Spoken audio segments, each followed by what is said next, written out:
dukungan Partai Gelora Indonesia, Prabowo Subianto.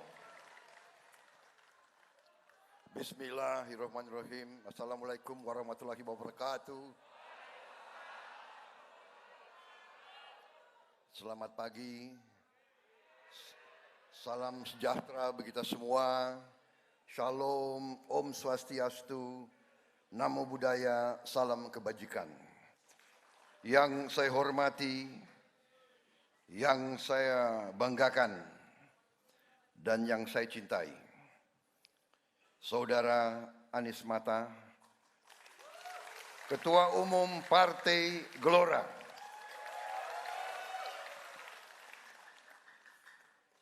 Partai Gelombang Rakyat. Yang saya hormati, saya banggakan, Ketua Umum Partai Bulan Bintang, Profesor Dr. Yusril Iza Mahendra, Ketua Umum Partai Bulan Bintang,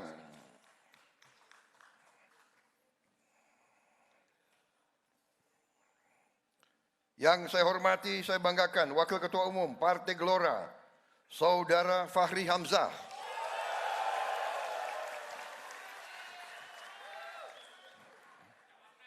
Sekretaris Jenderal Partai Amanat Nasional, Saudara Edi Suparno, yang mewakili Ketua Umum Partai Golongan Karya, Saudara Tahan Samuel,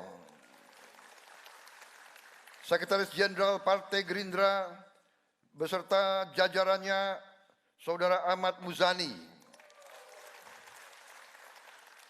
hadir Saudara Sugiono, hadir juga Pak Fuad Bawazir, hadir Saudara Andri Roswandi, Ketua DPD Sumatera Barat, hadir tadi mana Wagub DKI,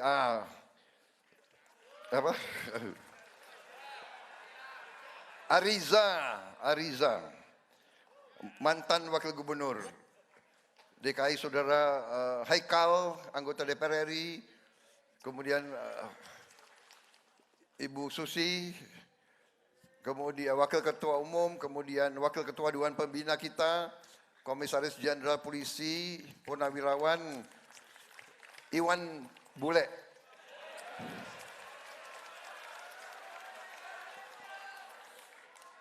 dan para pimpinan Gerindra lainnya yang tidak saya sebut satu-satu tanpa mengurangi rasa hormat, karena saya khawatir nanti panitia akan membatasi waktu saya.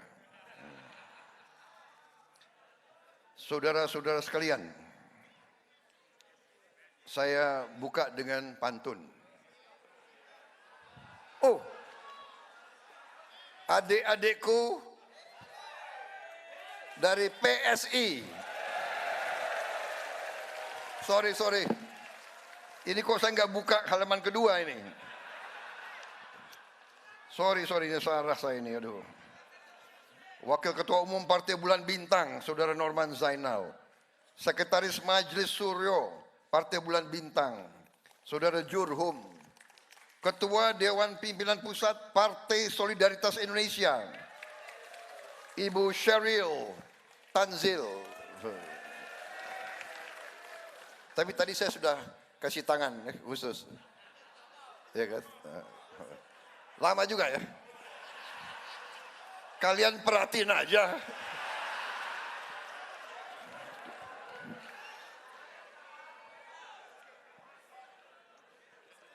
Jadi grogi saya. Kalau ketemu PSI kok jadi grogi saya.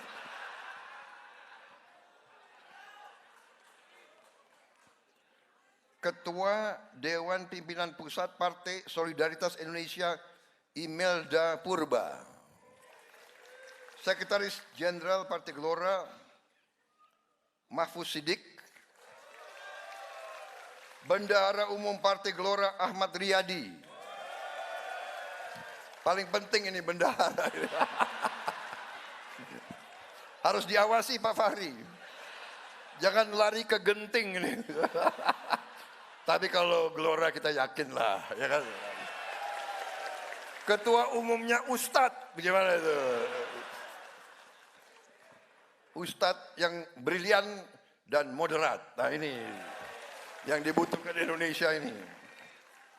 Kemudian hadir juga kawan-kawan lama saya, Deddy Miswar,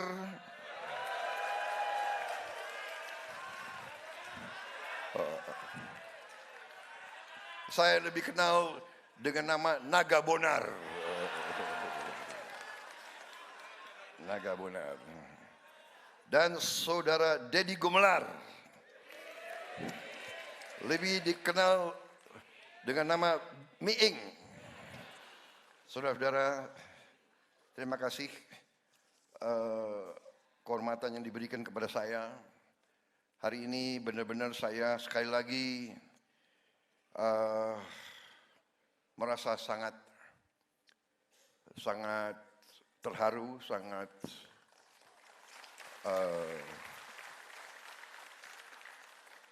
sangat diberi kepercayaan besar oleh kawan-kawan kita, saudara-saudara saya dari Partai Gelora, yang sebelumnya saya menerima dukungan berturut-turut dari berbagai partai-partai besar di Indonesia, tokoh-tokoh bersejarah, ya kan, yang menaruh harapan kepada saya. Saudara-saudara sekalian, kita berpolitik.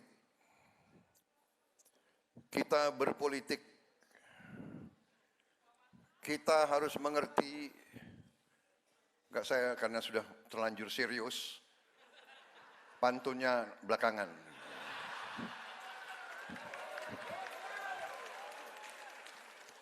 Tapi kalian harus tanggung risiko ya. Saya ada 13 pantun.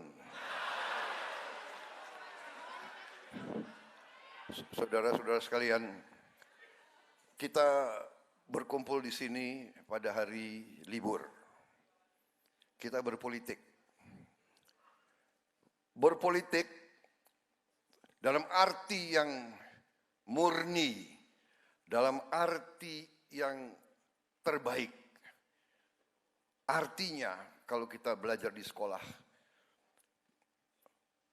politik itu adalah keinginan, kehendak untuk memperbaiki kehidupan rakyat dan masyarakat. Itu arti berpolitik, saudara-saudara. Tentunya nantinya berpolitik itu berurusan dengan kekuasaan. Saudara-saudara, berpolitik itu di ujungnya adalah urusan memberi dan membagi kekuasaan. Saudara-saudara sekalian, kalau kita ingin berpolitik, niat kita harus tadi, niat yang benar, niat yang baik. Kita ingin memperbaiki kehidupan rakyat. Karena itu, Saudara Anies Mata, Saudara Yusril, Saudara Edi Suparno, semua ini, kalian semua, kalian di sini, kalian bisa enak-enak di rumah, kalian mau ke sini dari jauh, dari Papua semua, kalian berkorban waktu, saudara-saudara, uang bisa dicari, semua bisa dicari, waktu tidak bisa dicari. Tapi saudara-saudara berkorban waktu. Saudara-saudara kita semua, kita berpolitik. Dalam pengertian keinginan memperbaiki kehidupan rakyat kita. Tapi saudara-saudara harus paham bahwa manusia punya kelemahan. Dan kekuasaan itu menggoda. Kekuasaan itu menggoda. Ada pelajaran, ada gium. Kekuasaan condong membuat orang korup. Kekuasaan yang besar membuat condong memungkinkan orang menjadi korup secara besar-besaran. Kekuasaan yang absolut membuat dia condong bisa korup secara absolut. Jadi kita sebagai anak bangsa Indonesia, kita sebagai insan hamba Tuhan, kita harus paham. Kita ingin berkuasa. Kita ingin berkuasa. Jangan dipelintir, ya, diutuh, rekam ucapan saya. Jangan dipelintir, nanti dipotong. Prabowo ingin berkuasa. Anies Mata ingin berkuasa. Yusril ingin berkuasa. Iya, kita ingin berkuasa dengan seizin rakyat kita. Kita ingin berkuasa untuk berbuat baik. Kita ingin berkuasa untuk menghilangkan kemiskinan dari bumi Indonesia. Kita ingin berkuasa untuk menghilangkan korupsi dari bumi Indonesia.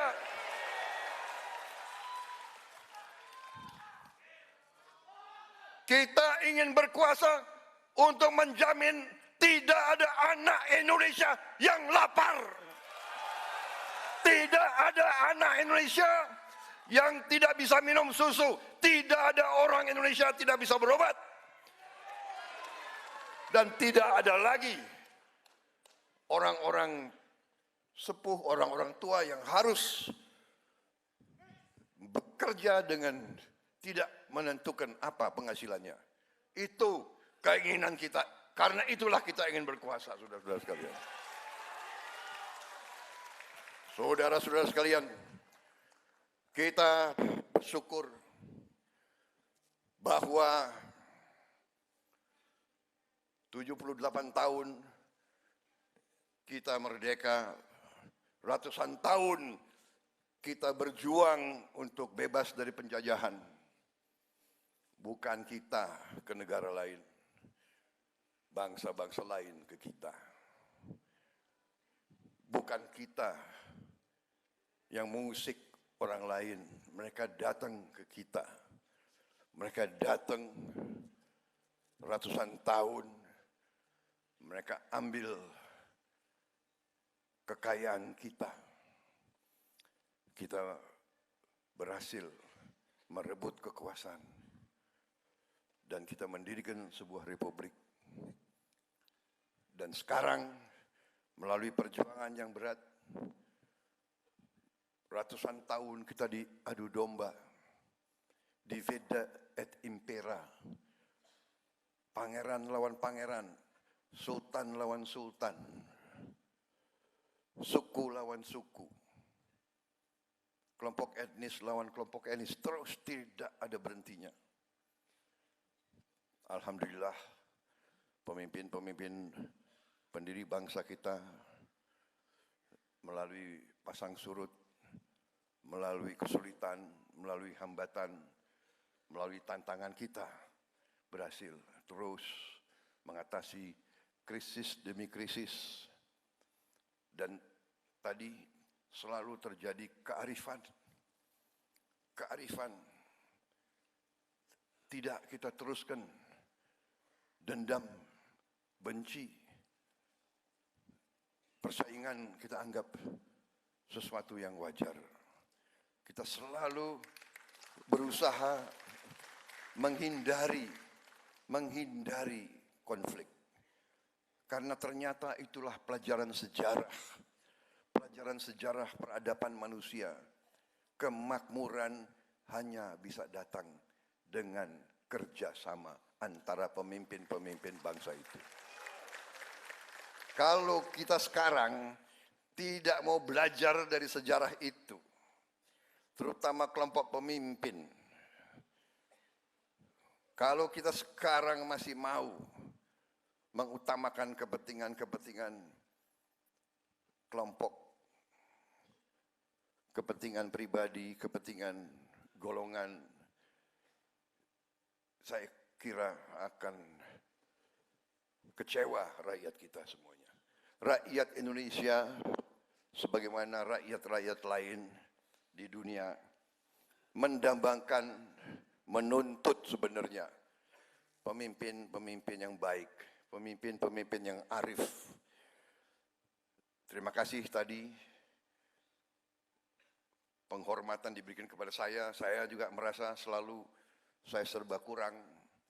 Saya selalu bertanya kepada diri saya, apakah saya mampu menerima harapan yang begitu besar dari banyak kalangan.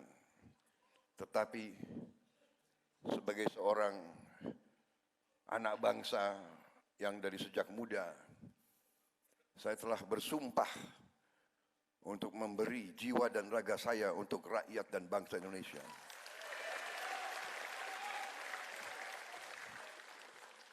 Karena itulah saya terus berjuang, karena itulah saya hari ini datang, saya berani menerima dukungan saudara-saudara.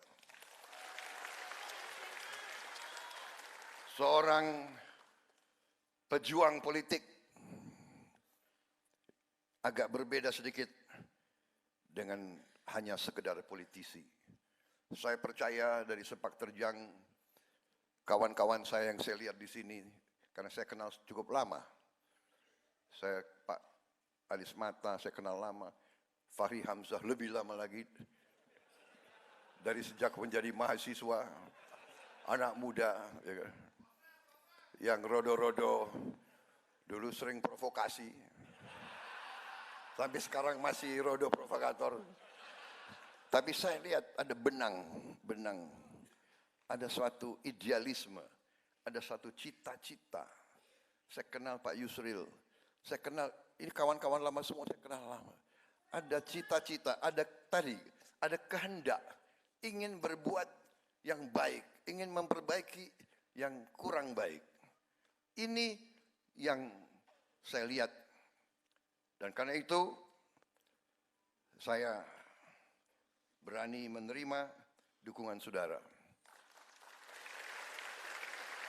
Sebagaimana saya menerima dukungan dari partai-partai lain yang saya pernah anggapkan dukungan itu memang ikhlas dan tulus. Tapi saudara-saudara, ya, memang yang maha besar, maha kuasa selalu memberi kepada kita petunjuk-petunjuk dan membuat kita belajar terus. Jadi saya terus terang saja, benar. Di mana-mana saya katakan profesi saya tadinya diutamakan di bidang pertahanan, keamanan. Jadi kalau soal pertahanan, soal militer, soal perang, Prabowo Subianto masih bisa ngajar lah. Kadang-kadang junior saya yang masih aktif kaget. Saya masih bisa ngajar taktik regu, taktik peleton masih saya bisa ngajar. Tapi kalau politik memang saya harus banyak belajar. Terus saya belajar, sampai hari-hari ini pun saya belajar. Di bidang politik, kita tidur malam,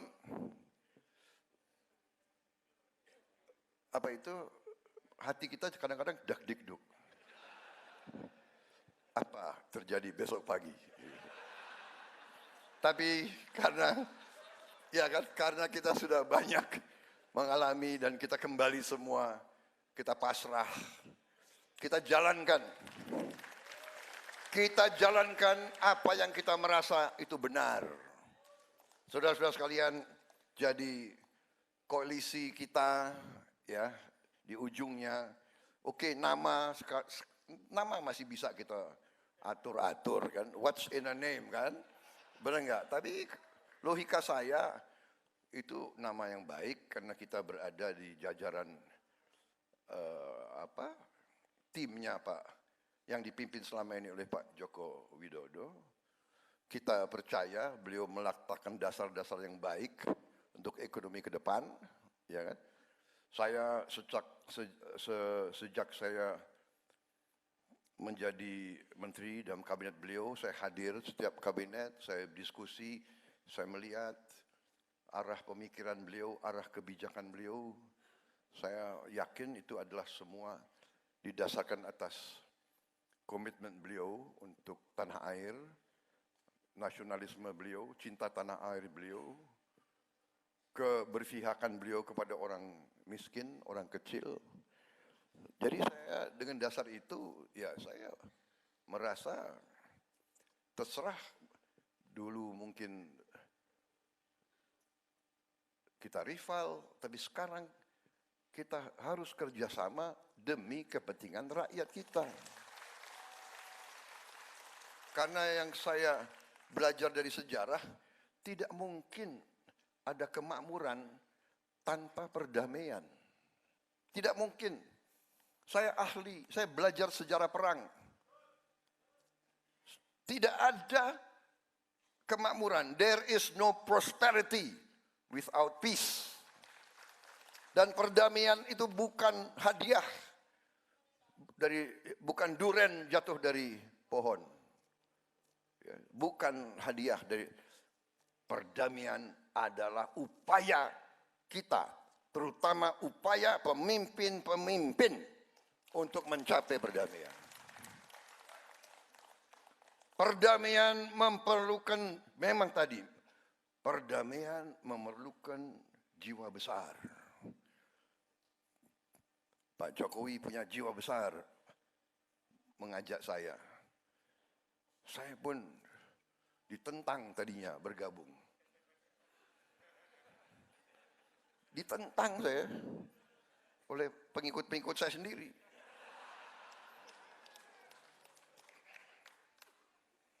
Saya dituduh pengkhianat.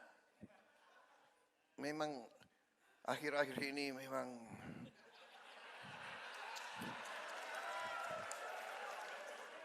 syarat dengan aroma-aroma pengkhianatan. Saudara-saudara, ini harus kita introspeksi. Selama sejarah Indonesia ini Belanda berkuasa karena kita di antara kita, ya kan? Iya kan? Benar nggak? Perusahaan kecil bisa taklukkan kerajaan-kerajaan kita.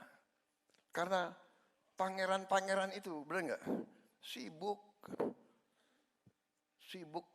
rebutan kursi.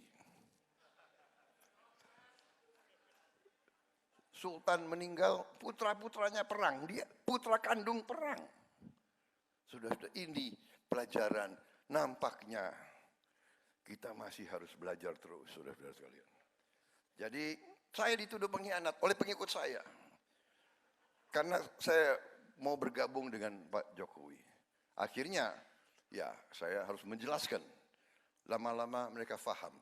Ya. Jadi politik adu domba, politik pembelahan, semakin Indonesia tidak bersatu, semakin kekuatan-kekuatan tertentu di dunia ini senang lihat. Kenapa? Kita terlalu besar, kita terlalu kaya, saudara-saudara sekalian. Indonesia ini sebesar seluruh Eropa. Eropa itu berapa? 27, 28 negara. 28 negara. Itu Eropa Barat dan Eropa Tengah. Kalau ditambah Eropa Timur, berapa belas? Jadi saudara-saudara, kita satu negara. Luasnya seperti ini. Ya kan? Dan kayanya bukan main, saudara-saudara. Kayanya bukan main. Produsen nikel terbesar, produsen kelapa sawit terbesar, ya kan? Timah, karet, apa yang komoditas yang kita tidak punya, saudara-saudara sekalian. Ya, sekarang Pak Jokowi sebagai presiden sudah 2 periode, beliau dengan tim beliau mencanangkan hilirisasi. Apa arti hilirisasi? Hilirisasi itu adalah upaya membangun industri sehingga bahan-bahan alam kita tidak kita jual gelondongan, tidak kita jual sebagai bahan mentah, tapi kita harus olah di bumi Indonesia. Saudara-saudara, satu refinery, satu penyuling kilang minyak itu bisa menciptakan puluhan ribu pabrik di hilir. Satu kilang minyak bisa membuat di hilir puluhan ribu pabrik. Saudara-saudara, demikian kelapa sawit, demikian semua komoditas lain. Rumput laut bisa jadi bahan untuk pupuk. Sekarang pupuk susah. Bisa sekarang rumput laut jadi bahan untuk plastik. Saudara-saudara sekalian, jadi masa depan adik-adik saya yang muda-muda ini sangat cemerlang. Saudara. Harusnya saya sebut anak-anak, tapi nggak mau, saya bilang adik-adik aja. Gitu. Saudara-saudara sekalian, masa depan kita cemerlang. Semua indikator mengatakan seperti itu. Semua indikator mengatakan kalau kita dalam nanti 2045 kita tidak menjadi negara keempat, kita jadi negara kelima, keenam, minimal kita jadi negara ke-8, ke-9. Bisa bayangkan nggak kita jadi negara ke-9 terbesar di dunia, saudara-saudara sekalian. Tapi ada tapinya. Jangan kita senang dengan angka-angka. Karena angka-angka bisa menipu kita sendiri. Jadi kekayaan ini pertama harus kita kelola di dalam negeri untuk mendapat nilai tambah. Saudara-saudara, untuk dapat nilai tambah. Boksit bahan untuk alumina. Alumina diolah menjadi aluminium. Aluminium jadi mobil, jadi motor, jadi pesawat terbang, jadi videotron, jadi semua alat-alat yang bisa kita pakai. Masa kita